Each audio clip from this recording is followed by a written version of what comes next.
The rain spares no one caught without shelter. She appeared drenched, shivering from cold and fear, asking for nothing more than a roof for the night. He, a widower weathered by grief, opened the gate without knowing that gesture would change everything, because some encounters aren't chance, they're fresh starts written by the hand of fate. Subscribe to the channel for heartwarming stories every day. The ranch slept under the weight of a thick silence, the kind you only find where the world hasn't yet been touched by haste. The cold May wind swept across the yard, kicking up dry leaves and carrying the scent of damp earth from the week's recent rains.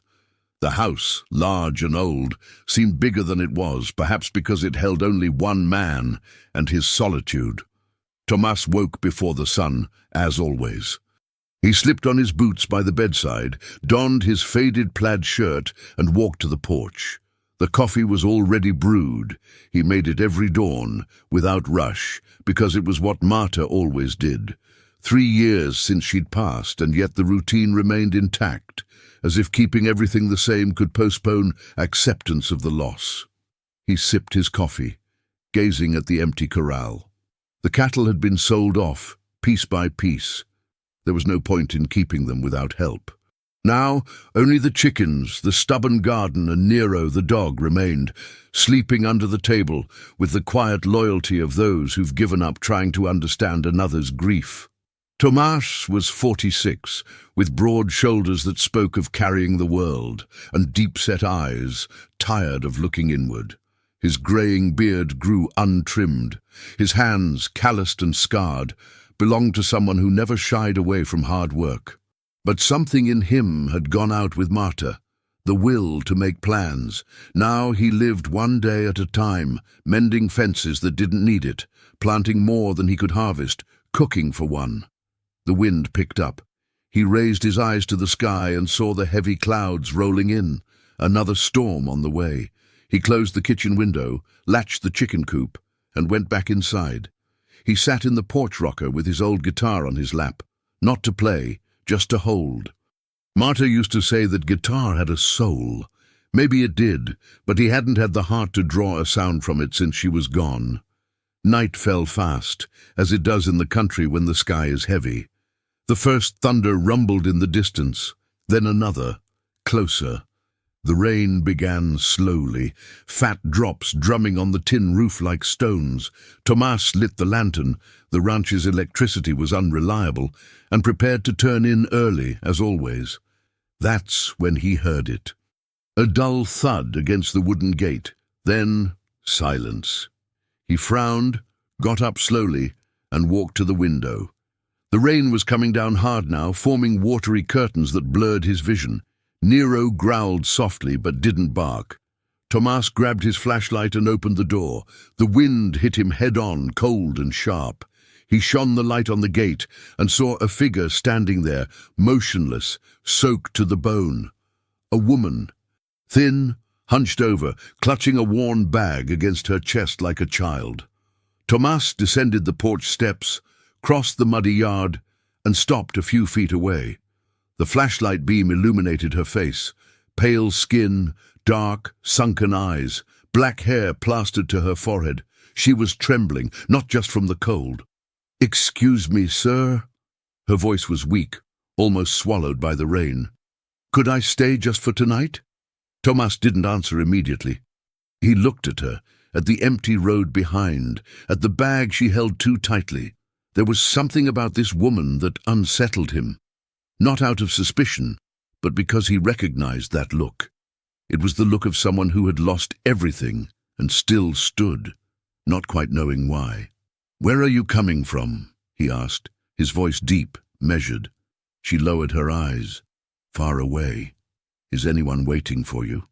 She shook her head slowly. Tomas sighed. He looked at the sky, the storm, the drenched woman. He thought of Marta. He thought of what she would do. And then he opened the gate. "Come in, but you don't have to promise you'll leave tomorrow." She looked up, surprised. He was already heading back to the house. She entered slowly, like someone stepping onto sacred ground without permission. Water streamed from her clothes, forming small puddles on the wide plank floor of the porch. Tomas gestured for her to follow him to the kitchen, where the warmth of the wood stove still lingered. "Sit there." He indicated the chair closest to the flames. She obeyed, keeping the bag on her lap, her arms still crossed around it. Nero padded over, sniffed her muddy boots, and lay down at her feet, as if sensing she needed silent company. Tomas took an old blanket from the closet and draped it over her shoulders. Then he filled the kettle and put it on the stove. "Coffee or tea?" "Anything warm," she replied, her voice still shaky. He made peppermint tea, poured it into a chipped enamel mug, and set it on the table in front of her. She held the mug with both hands, as if trying to absorb all the heat possible. "Thank you," she whispered. Tomas sat down on the other side of the table, watching her without haste. She looked to be in her early 30s, maybe younger. It was hard to tell. Weariness aged her. There was a yellowish bruise on her left wrist, half hidden by her wet sleeve. She noticed he'd seen and pulled the sleeve down. "My name is Tomas," he said, breaking the silence. She hesitated before answering. "Laura. Laura." He repeated it, testing the name in the air. "Are you running from someone?" She swallowed. She looked at the mug, at the floor, anywhere but at him. "I'm running from myself." The answer caught him by surprise. He didn't press. He just nodded slowly. "There are dry clothes in the front bedroom. They belong to my wife. You can use them." Laura raised her eyes, this time with a flicker of gratitude mixed with guilt. "She wouldn't mind?" "She's not here anymore," Tomas replied, his voice firm but without bitterness. "And no, she wouldn't mind." Laura stood up slowly, still clutching the blanket around her shoulders. Tomas guided her down the narrow hallway to a small, clean room with an iron bed and a dark wood wardrobe. He opened the closet door and took out a long cotton skirt, a pale blouse, and a wool shawl. "The bathroom is back there. There's hot water. Take your time." She looked at the clothes, then at him, and for the first time offered something akin to a smile. "You're very kind." "I'm not kind," he corrected, already leaving. "I just don't leave someone out in the storm on a night like this." When Laura closed the door, Tomas went back to the kitchen and sat down again. Nero lifted his head, as if waiting for an explanation. Tomas just scratched the dog's ear and looked out the window. The rain continued, relentless. He didn't know what he was doing. He didn't know anything about this woman. But something inside him, something that had been dormant for 3 years, whispered that this was what Marta would have done. "You've always had a soft spot, Tom," she used to say, laughing. "Good thing." He closed his eyes and let the memory wash over him. Half an hour later, Laura returned. She looked different, her hair still damp but brushed, her clothes clean and loose, smelling of lavender. She seemed less haunted. Tom had already prepared vegetable soup and day-old bread toasted by the fire. "Sit, eat." She sat and ate slowly, each spoonful a relief that was almost painful. Tom ate in silence too, respecting the sacredness of the moment. When she finished, he cleared the bowls. "You can sleep in the front bedroom. I'll take the living room. If you need anything, just call." Laura shook her head. "No need. I'll sleep in the living room. You take the bedroom." "No." His voice was firm but gentle. "You're safe here. Rest." She didn't argue. She was too tired. She stood up, adjusted the shawl on her shoulders, and walked to the bedroom. Before closing the door, she turned. "I'll leave tomorrow, I promise." Tom didn't answer. He just nodded. But as she closed the door, he murmured to himself, "No need." Laura woke to the crowing of a rooster and the scent of fresh coffee filling the room. For a moment, still confused between sleep and wakefulness, she thought she was somewhere else, some other time. But then reality returned, the rain from the night before, the gate, the man with the tired eyes who had welcomed her without too many questions. She sat up in bed, rubbed her face and looked around. The room was simple but clean. There was a small shrine on the wall with an image of the Virgin Mary and a rosary hanging beside it. Laura felt a pang in her chest. It had been a long time since she had prayed. Not for lack of faith, but for shame in asking for anything when she felt she deserved nothing more. She got up, made the bed carefully, and went out. Tom was in the kitchen, frying eggs in a cast-iron skillet. Nero slept under the table. He turned when he heard her and nodded. "Morning, morning," she replied, her voice still rough with sleep. "Sit. Coffee's ready." She sat, accepted the mug he extended, and drank slowly. The coffee was strong, bitter, comforting. Tom served the eggs with bread and grits. They ate in silence, but it wasn't an uncomfortable silence. It was the silence of those who respect each other's space. When they finished, Laura stood and began to clear the plates. Tom frowned. "No need." "Yes, there is. You gave me shelter, food, clothes. It's the least I can do." He didn't argue. He just watched as she washed the dishes in the aluminum basin, her movements careful, almost reverent. There was something about her that intrigued him, a mixture of fragility and strength, like a tree bent by the wind but still standing. "I'm going to check on the chickens," he said, putting on his hat. "If you need anything, just holler." Laura nodded. When he left, she finished tidying the kitchen, swept the floor, and then walked to the porch. The morning was clear, the sky washed clean by the previous day's rain. The yard was still muddy, but the sun was beginning to dry the puddles. In the distance, the mountains were drawn in green and quiet. She closed her eyes and took a deep breath. The air here was different, cleaner, calmer, but the peace she felt was fragile, threatened by the weight of what she had left behind. Tom returned an hour later, carrying a basket of fresh eggs. He found her sitting on the porch step, looking at the horizon. "You okay?" he asked. Laura hesitated before answering. "I am. It's been a while since I've been in a place like this. Quiet." Tom sat beside her, maintaining a respectful distance. Quiet isn't always good. Sometimes silence screams louder than any noise. She looked at him, surprised by the depth of those words coming from such a reserved man. "That's true," she admitted, "but sometimes the noise hurts more." They sat there side by side, with no rush to fill the silence. After a while, Tom stood up. "I'm going to fix the fence on the north pasture. If you want to help, you're welcome. If you want to stay here, that's fine too." Laura thought for a moment. The idea of standing still, alone with her thoughts, scared her more than the work. "I'll go with you." Tom nodded and walked ahead. She followed him, pulling on the old boots he'd left on the porch. They walked together down the dirt path, Nero trotting ahead. The sun was high by the time they reached the fence. Tom took the tools from his bag and began to work, teaching her how to hold the wire, how to hammer the nails, how to stretch the wood. She learned quickly. She had skillful hands, accustomed to work. They worked in silence, but it was a productive silence, almost comforting. When they finished, Tom looked at the repaired fence and nodded, satisfied. "Good work." Laura smiled, a small smile, but a genuine one. "Thank you for letting me help." "Thank you. It's been a while since I fixed this with someone." They returned to the house, side by side, and for the first time in a long time, Laura felt that maybe, just maybe, there was a place in the world where she could belong. The following days unfolded with the slow, steady rhythm of the countryside.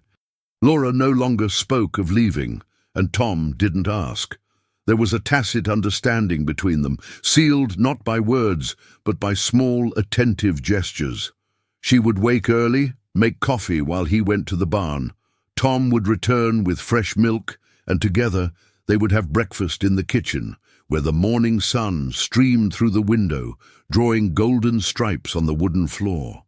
Afterward, each would go about their tasks, he tending the land, she the house. But little by little, the boundaries began to blur. Laura started accompanying him in the garden. Tom taught her to identify the seedlings, to pull weeds without harming the good roots, to water them just right. She learned with an almost reverent attention, as if each plant were a small miracle, and perhaps it was. There was something profoundly healing in getting her hands in the dirt, in feeling the damp texture between her fingers, in knowing that something good could grow from it. "This one's basil," Tom said, pointing to a lush green seedling. Marta loved it, said the smell of basil was the smell of home. Laura touched the leaf gently and brought it to her nose. She closed her eyes and inhaled. When she opened them, tears welled up, which she tried to hide, but Tom saw. He said nothing. He just lightly touched her shoulder before moving on. In the afternoon, while Tom repaired the roof of the chicken coop, Laura set about washing clothes in the cement wash basin next to the well. She wrung the cloths with force, hanging them on the clothesline with wooden clothespins. A gentle breeze swayed the wet garments, and she stopped for a moment just to watch. There was a quiet beauty to the simplicity. Clothes drying in the sun, the scent of pine cleaner, the distant chirp of birds. When Tomas came down the attic stairs, she was humming softly. He paused, surprised. It was a gentle melody, almost wistful, but it had life. It had been years since he'd heard music in this house. "Nice tune," he said, stepping closer. Laura stopped immediately, flushing. "Oh, sorry. I didn't mean to disturb you." A long time ago. The strings were out of tune, but the sound was recognizable. He began to play an old waltz, slow and melancholic. Laura closed her eyes and let herself drift. When the music ended, she opened her eyes and saw that Tomas also had tears, not of sadness, but of something akin to release. "Thank you," he said, his voice rough. "For what?" "For reminding me that it's still possible to listen." He dropped his hammer and ran. "Laura!" He laid her on the bed in the front room, covered her with light blankets, and went to fetch water and clean cloths. "You didn't have to," she murmured, her voice weak. "Hush and rest." The firmness in his voice silenced her. Tomas wet a cloth in cool water and placed it on her forehead. Laura closed her eyes, trembling despite the heat. He left, returning with some herbal tea. "Drink this." She obeyed, swallowing with difficulty. Tomas stayed there, sitting in the chair beside the bed, watching over her. Night fell and the fever worsened. Laura began to ramble, muttering disconnected words, names, pleas for forgiveness, fragments of memories that Tomas didn't fully grasp, but that broke his heart. "I didn't want to leave. She was so little. I promised. Tomas changed the wet cloths, gave her more tea, and hummed old tunes that Marta used to sing when he was sick. Nero curled up at the foot of the bed, also keeping vigil. It wasn't until dawn that the fever broke. Laura opened her eyes, disoriented, and saw Tomas still there, his head bowed, asleep in the uncomfortable chair. A wave of emotion washed over her, gratitude, guilt, something more she dared not name. "Tomas," she whispered, her voice hoarse. He woke immediately. "Are you feeling better? You're a good man." When she finished, he asked for the first time since she'd arrived. "Everyone in town said I was lucky," she gave a bitter laugh, "but the luck didn't last long. But when he raised his hand to Clarice," her voice faltered, "when he raised his hand to her, I knew I had to leave. I left my daughter behind. What kind of mother does that? But it's been almost 2 months, and I still haven't managed. I don't even know how she is, if he's taking care of her, if she's okay. Said she'd take care of her until things settled down, but I don't trust her. She always sided with him. And because, if Marta were here, she'd do the same thing. Tomorrow, we start making a plan." She nodded, still trembling, but for the first time since she'd arrived, there was a flicker of hope in her eyes. Tomas returned to the kitchen and sat down again. He looked out the window at the distant mountains and murmured softly, "Marta, if you're out there somehow, help us with this." A gentle breeze blew, rustling the curtains. Tomas chose to believe it was an answer. Tomas woke before dawn with a plan forming in his head. He brewed strong coffee, fried eggs, and sliced thick pieces of homemade bread. When Laura appeared in the kitchen, still pale from the fever of the past few days, he had everything ready. "Sit down. Today, we go looking for answers. Then we deal with it. But you won't know anything if you don't try, and I won't let you go alone." The truck bounced over bumps, kicking up clouds of red dust. Laura stared out the window, her face tense. Tomas turned on the old radio, and soft country music filled the silence. "Does she like music?" he asked. "She does. She loves to sing, makes up silly lyrics." Laura smiled for the first time that day. "She's funny, smart. She's afraid of thunder, but she loves the rain. Always wanted to play in puddles. Plenty of puddles here." It was a small town, with simple adobe and brick houses, dirt streets, a town square with an old bandstand, and a white church on top of the hill. Tomas parked in front of the general store and got out. Laura stood still, looking around. "It's there," she said, pointing to a yellow house down the street. "The aunt's house. If you need anything, just yell. You abandoned her, ran off in the middle of the night. What kind of mother does that?" She glanced back and saw Tomas getting out of the truck, walking toward her. His presence gave her courage. "I'll be back, and I'm going to get my daughter." "Clarice!" "I promise." Tomas entered slowly, taking off his hat. Father Justino was at the altar, lighting the morning candles. "Tomas," the priest smiled, seeing him. "It's been a while since you've been around." Father Justino listened in silence, his fingers interlaced, his face serious. "This woman, Laura, does she have any documents to prove she's the mother?" "It's just an informal arrangement." "Are you prepared to take on this responsibility? Because if you're helping this woman and this child, you're going to get truly involved." Tomas looked at the crucifix on the wall, thoughtful. "Father, after Marta passed, I thought I had nothing left to give, that it was over. But Laura arrived and something changed. I can't quite explain it, but I know this is the right thing to do." The priest smiled, moved. "Then God is in this, and when he is, things find their way." Tomas left the church with a list of contacts and a plan. He went to the county clerk's office and got certified copies of Clarice's birth certificate. He stopped by the police station and filed a report about the assaults. Laura had the bruises, and the detective, a fair man, took the case seriously. Finally, he went to the courthouse and spoke with the clerk, scheduling a preliminary hearing. When he returned to the ranch, it was late. Laura was waiting for him on the porch, anxious. He got out of the truck and handed her the paperwork.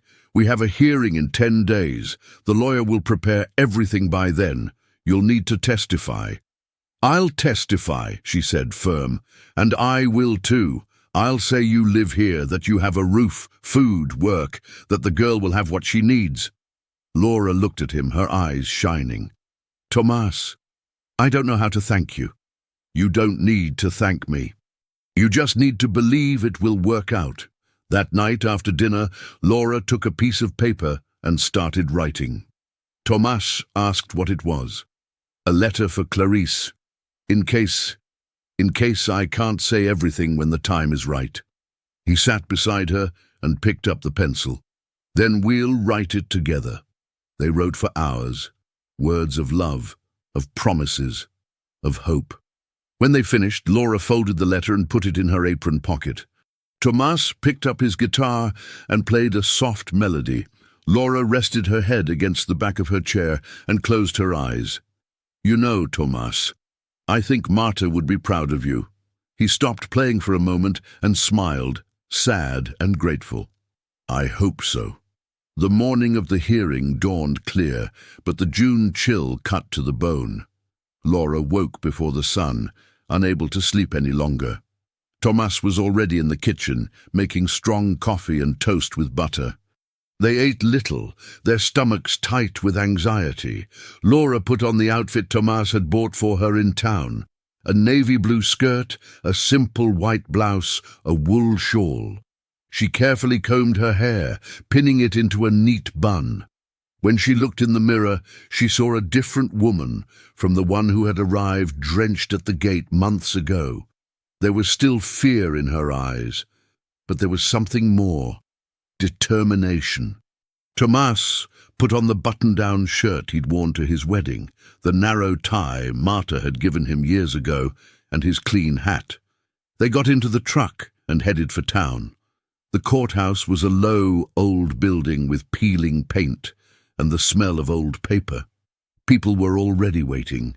The lawyer, Dr. Euclides, a gentleman with round glasses and a paternal air, Father Giustino, who had come as a character witness, and to Laura's surprise, Mrs. Aparecida, the owner of the Santa Cruz market, who had offered to testify against the aunt.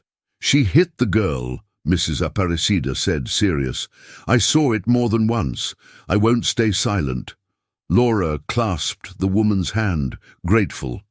On the other side, Aunt Nusa arrived with Reynaldo, Laura's ex-husband. He was a tall man, broad-shouldered, with a scruffy beard and a hard look. When he saw Laura, his face contorted with suppressed anger. She felt the fear return, but Tomas touched her shoulder, firm. "I'm here." The hearing began. The judge, a middle-aged man with graying hair and a stern expression, called the parties. Dr. Euclides presented Laura's case: the escape due to domestic violence, the forced separation, the desire to regain custody of her daughter. He presented the police report, the still visible bruises, the witnesses. Father Giustino spoke about Laura's character, the transformation he had seen in her in recent months, about her faith and courage. Tomas testified about how she lived now, about the work she did, about the home she had to offer her daughter. Mrs. Aparecida testified about the mistreatment she had seen Aunt Nusa inflict on Clarice. When it was Nusa's turn, she denied everything. She said Laura was an irresponsible mother who had abandoned her daughter and was unfit. Reynaldo corroborated, adding lies about Laura, that she drank, that she was unstable, that she was no good. Laura listened in silence, her hands trembling in her lap, but when the judge gave her the floor, she stood up, firm. "I ran because he beat me, because I was afraid he would kill me and my daughter. I left her for one night, intending to come back as soon as I could. I never abandoned her. I love my daughter, and I came here to prove that I can take care of her, that I deserve to have her back." The judge listened impassively. Then he turned to Reynaldo. "Do you have proof of legal custody of the child?" Reynaldo hesitated. "No, but—" "Then custody remains with the biological mother, barring proven negligence. And from the witnesses here present, it was the aunt who neglected, not the mother." The judge brought down his gavel. "Custody of Clarice Maria remains with the mother, Laura dos Santos. The child is to be delivered within 48 hours. If not, a warrant will be issued with police assistance." Laura collapsed in tears. Tomas held her, relieved. Father Giustino made the sign of the cross. Dr. Euclides smiled, satisfied. Reynaldo stormed out, Nusa trailing behind him, but the victory was Laura's, and she knew it. When they left the building, the sun was high in the sky. Laura looked at Tomas and said, her voice trembling with emotion, "We did it. You did it," he corrected. "You fought. And you won." 2 days later, Tomas and Laura returned to Santa Cruz, this time with the court order in hand. When Clarice saw her mother, she ran to her, shouting, "Mommy!" Laura scooped her up, crying, covering the girl's face with kisses. "I'm back, my love. Mommy's back." Tomas watched from a distance, his heart full of emotion. And when Laura looked at him, holding her daughter, he knew it had all been worth it. The ranch was never the same after Clarice arrived. The girl, shy in the first few days, soon filled the house with life. She ran around the yard chasing Nero, helped Laura water the garden, sat on Tomas's lap while he played guitar at night. Her crystal laughter echoed through the empty rooms, filling spaces that had long been silent. Tom built a swing from wood and rope beneath the old oak tree. Clarice spent hours there, kicking her little legs and humming the nonsensical song she made up. Laura sewed new dresses for her daughter using the fabrics Tom brought back from town. The girl received cloth dolls, soft leather shoes, and endless affection. Gradually, the nightmares lessened. Clarice still woke up crying sometimes, calling for her mother, but Laura was always there, hugging, comforting, promising she would never leave again. And Tom was there too, steady, present, slowly becoming the father figure the girl had never had. One Sunday afternoon, 3 months after the hearing, Father Justin stopped by the ranch for a visit. He found a scene that filled him with joy. Laura in the kitchen making bread, Clarice drawing at the table with crayons, Tom fixing the gate, whistling softly. "This looks like a family," the priest said, smiling. Laura blushed. Tom stopped hammering and looked at him. "It is, Father. Because it is." The priest sat on the porch, accepting the cup of coffee Laura offered. "And you, Laura, how have you been feeling?" "Happy, truly. For the first time in a long time, I feel home." "And you, Tom?" Tom looked at Laura, then at Clarice, who was laughing as Nero licked her face. "Me too. I thought I was done for. But God had other plans." The priest smiled, moved. He always does. That night, after Clarice fell asleep, Laura and Tom sat on the porch, looking at the stars. She held a mug of warm tea in her hands. He had his guitar in his lap. "Tom," she began, "can I ask you something?" "Sure." "Why did you do all this? For me and Clarice?" He strummed a loose string thoughtfully. "Because you needed it, and because I needed it too. When Marta left, I thought I'd lost my reason for living. But then you showed up and you reminded me that you can still make a difference, that you can still care, that you can still love."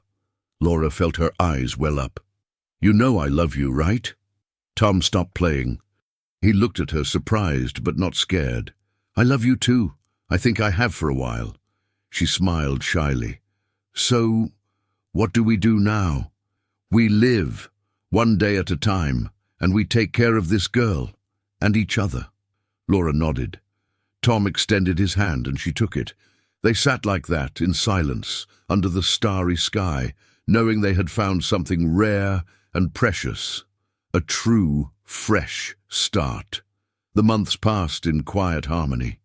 Tom and Laura got married in a simple ceremony at the chapel, with Father Justin officiating and Clarice as the flower girl. The little girl scattered rose petals on the ground, laughing, and when the couple kissed, she clapped, shouting, "Mummy got married!" The ranch prospered.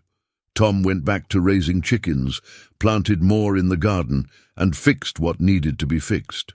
Laura cooked, sewed, and cared for them.